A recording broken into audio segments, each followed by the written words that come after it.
You know, this year I promised myself to take better care of myself, maybe cut a little bit back on the beers, go into some training mode, put out some nerves, and just generally feel better. And that kind of worked for a little while, and I was actually feeling better because even gaming was becoming better, and we were getting amazing games and amazing stuff and amazing things that were coming out. And then I saw this. Yeah.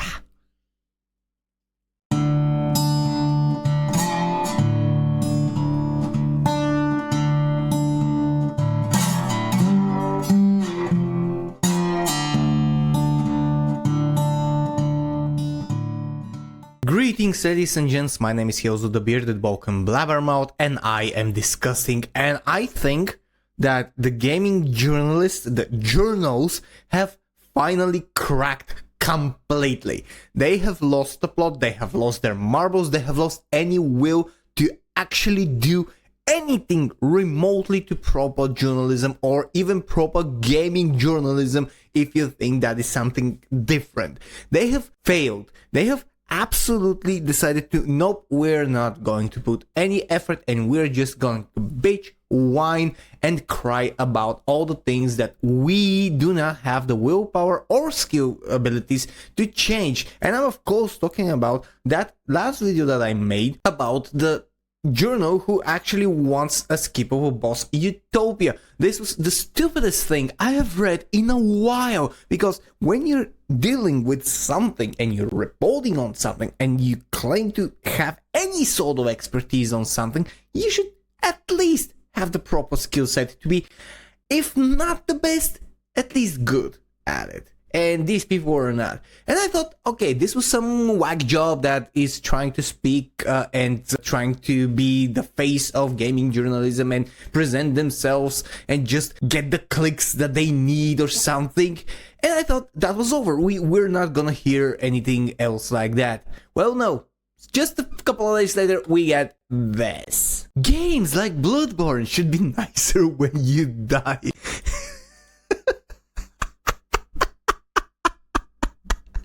I'm sorry.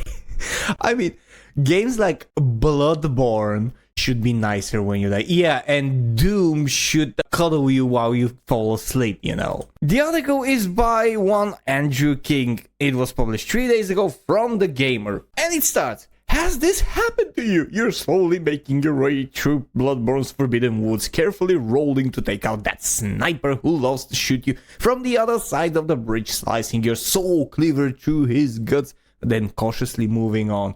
Yeah, explaining a gory, very graphic battle situation sure means that you think that the game should be nicer to you for it. You softly step out along the forest tree, only to hear a mechanical clank as a spiked log falls loose and swings down from the trees into your hunter. It kills you instantly as you lie there dying, your echoes pooling on the cobblestone. You see two words appear on the screen in blood red. You died. Yes, and? In the ever-raging debate about whether From Software games are too difficult and or whether they should have an easy mode, a more important question is being overlooked, namely, should this game hurt my feelings? Are you fucking serious, mate?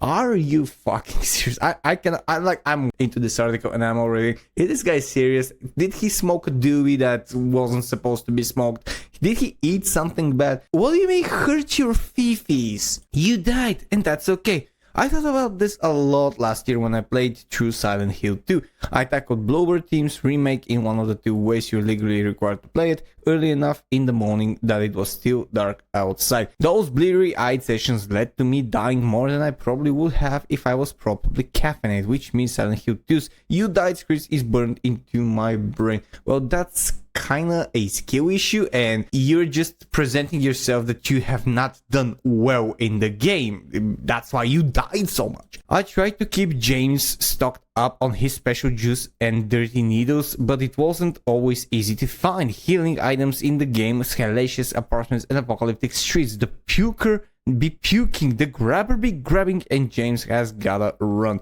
When you get to the particularly tricky part of any game, you get well acquainted with the game over screen. You know it's coming, and it's usually accompanied with an ominous sound effect to really drive home your failure. Yes, because it is a mechanic of the game that is specific. You have failed at that task. You need to be better so that doesn't happen again. What do you not understand? When you're taking on FromSoft boss over and over, you get used to hammering on the X button, trying to push through the acknowledgement of your failure and getting back to the game as soon as possible to do the whole ritual all over again. Actually, no. You want to try again so you can succeed, so you can get better. And yes, you are mashing the button to skip and to go faster because you're angry, and that anger can be transformed, if you're good enough, into skill, because that is burned into your mind. What did I do wrong? I did not dodge in time. I did not parry in time. I didn't do the thing that I was supposed to do the correct way, and I got punished for it, and I learned from it. That's kind of what happens in this game. Unfortunately, the truth is that From Software games aren't actually being mean. Well, the log trap is mean, but in a funny way. You can easily imagine Hidetaka Miyazaki and the team laughing at each new player who falls for it, like the jackass crew during the high five prank. The game over screen isn't particularly nasty. Saying you died isn't unkind per se. It's just truthful and blunt. It kind of reminds me of playing a tough game with an annoying friend on the couch next to you. You're dying a lot. Yeah, thanks for your input, Anthony. So, is it hurtful or is it not hurtful? Is it annoying or does it hurt your feelings? Can you just align your mindset with what you're writing? Did you write here? Did you write this without being properly caffeinated, like as you said with the Silent Hill gameplay that you made? It's fine to play on easy. And here we have, ladies and gents, what is one of my best screens. Like, I have seen this very well back. Can I play Daddy? This is the Wolfenstein, the New Order difficulty level. And this has been something from years and years ago. The difficulty levels are made to make you grab the challenge and to embrace the challenge and to become good, because the game is more interesting that way. It's not boring because it wasn't designed to be boring, but they're making it and they're putting a little fun to basically just antagonize you or just pipe you up to be, okay, I can be better. I'm not gonna be, can I play Daddy? Or don't hurt me. You're gonna be on Bring 'em On. Then you might move to I Am Dead. And then you can be on Ewer. That means that you're getting better and better and better and better and better. You can conquer any difficulty. This is conquering every challenge in the game. You become the master of that game. Games have actually been mean for decades, and realistically we're probably at an all-time high of niceness. Yes, we are actually. The original Wolfenstein games family showed BJ Blazkowicz sucking on a bank in a baby bonnet if you set the game mode to easy mode. Yes, we just cause cannot play Daddy. That trend continues through the most recent entry, Wolfenstein 2, the new Colossus. But that mocking attitude is an outlier for modern gaming landscape, and frankly kind of at an odds with the tone of the newer games. Tone of the newer games? You don't need a specific tone of the newer games. You don't need any tone, you don't need any precedent, you don't need any frame or setting. Every game can be whatever it wants to be. You don't have a specific tone or setting. You cannot set standards for modern gaming, because that's what kills creativity. And I know that game journalists are such babies that they do want to kill creativity, and they only want to propagate and to promote the easiness, the blandness, the grayness, the absolute boringness of games, because on one point they cannot play proper games. They cannot play a game with a proper difficulty level. I'm not the best gamer in the world, all right? I'm an average to slightly above average in certain area gamer. However, I will never complain that a game is too hard if it's not game-breakingly hard and it's just not unbalanced. I'm not gonna complain about it. I'm not gonna say, yeah, new games need to be easier or they need to be nicer to me. If I fail at a game and I get mocked by the game, fine, that's the game setting, that's the game vibe that it wants to present. It doesn't have to conform to your feelings. If you don't want to view this, don't play. The thing is, games being nice doesn't actually ease the frustration. When you lose a ton of progress in getting over it with Bennett Foddy, it doesn't help that Foddy reads a quote about success requiring repeated failure in dosed tones. I hate that game. Let me just tell you, I hate that game, and I also love that game. I love getting over it with Bennett Foddy. This is an amazing game. It is a frustrating game to the point that I had broken a mouse on that game on my desk because it is so fucking frustrating. But it is the design of the game. This is the design of the game. It is made to be such an enraging game, and it is made for only people who want to get good at that game and to beat it. And when they beat it, and I have watched people beat that game after excruciating hours, to just have the most blissful face on the planet. It was like they were being sucked off by a Greek goddess, and she made all their unearthly dreams come true. That's the face of pure bliss that they got when they finally defeated the game, when they get through all the obstacles, through all the failures, and they persevered.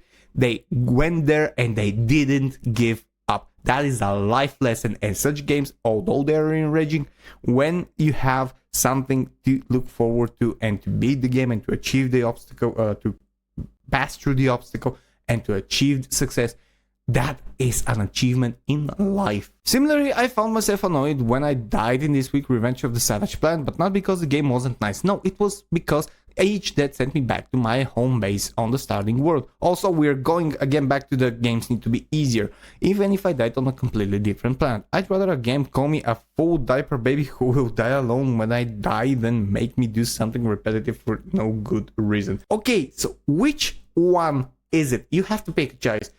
You started the article with games aren't nice, and now you're saying that you'd rather be called something not nice than having another issue for you happening in a game. Which one is it? This article is a clusterfuck of unresolved emotions and trauma, in my opinion. These games can't take the sting out of failure because the sting is something we bring with us. The tenor of gaming culture's discussion around difficulty and getting good can increase or decrease the amount of shame we feel when we're bad at games. Sure, but failure only hurts if you let it. Well, you just defeated your entire article just now. You defeated everything you were trying to say. Yes, they hurt only if you let them. So you just completely destroyed your logic in a single paragraph. And yet the article, still, I wouldn't mind if a game started calling me handsome and smart. Would the Dark Souls game over screen saying, you have not yet won, you special boy, but you will soon surely, really be so much to ask.